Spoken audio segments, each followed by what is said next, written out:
Você está se preparando para financiar um imóvel? Então esse vídeo é para você. Antes de eu te contar como escolher uma linha de crédito, é minha responsabilidade te provocar a reflexão sobre o que você deve fazer antes de tomar essa decisão.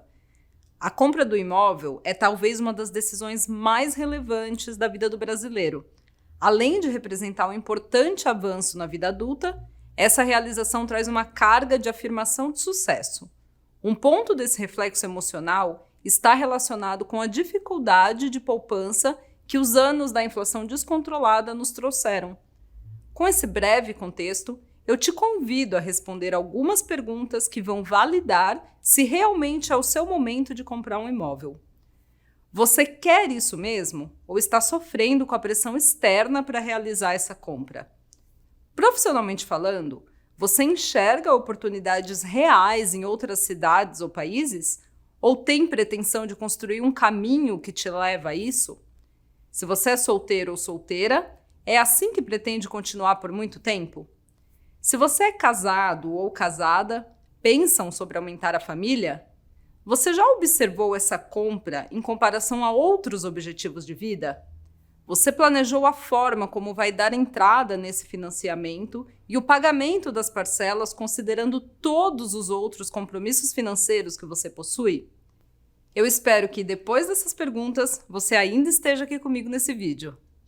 E se a decisão se mantém em financiar um imóvel, vamos falar das linhas de crédito disponíveis.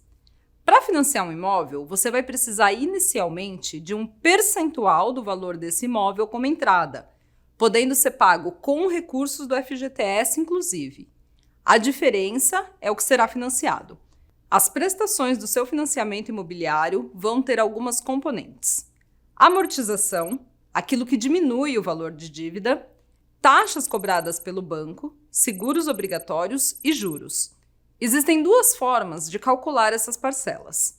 Na tabela de cálculo com o sistema de amortizações constantes, o valor total da sua dívida será dividido igualmente pelo número de meses do seu financiamento e todos os meses você paga um pouco da dívida inicial.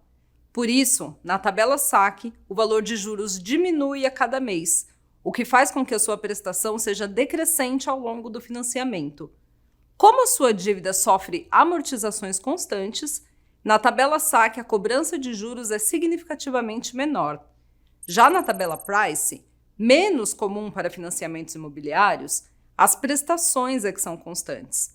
Mas o valor que você amortiza no início é muito pequeno e isso faz com que o pagamento de juros seja maior, embora as parcelas sejam fixas. A diminuição da dívida também vai ocorrer de maneira mais lenta, aumentando a incidência de juros ao longo do tempo. Em ambos os casos, a parcela de juros dependerá da taxa acordada em seu contrato. Vamos entender quais as modalidades para incidência dos juros. O financiamento com juros fixos, como o próprio nome já diz, terá incidência mensal de juros sobre o valor da dívida inalterado durante todo o contrato.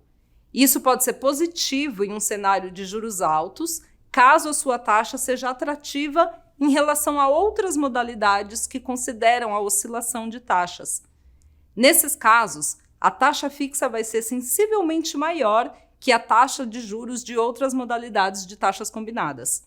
O financiamento com juros fixos e correção pela taxa referencial terá incidência mensal de juros sobre o valor da dívida inalterado, mas com correção do saldo devedor mensalmente de acordo com a TR, que é uma taxa ancorada na variação da poupança. Ao longo do tempo, conforme essa taxa aumenta ou diminui, o seu saldo devedor também mudará. Nesse caso, só aumentando, um pouco mais, um pouco menos. Por consequência, suas prestações mensais vão variar. Esse costuma ser o modelo mais comum.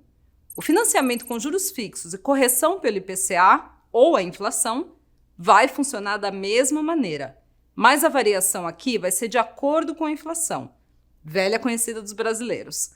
Ao contrário da taxa referencial, a inflação pode variar bastante. Por isso, em financiamentos com esse fator de correção, é comum haver um teto para o aumento dos juros.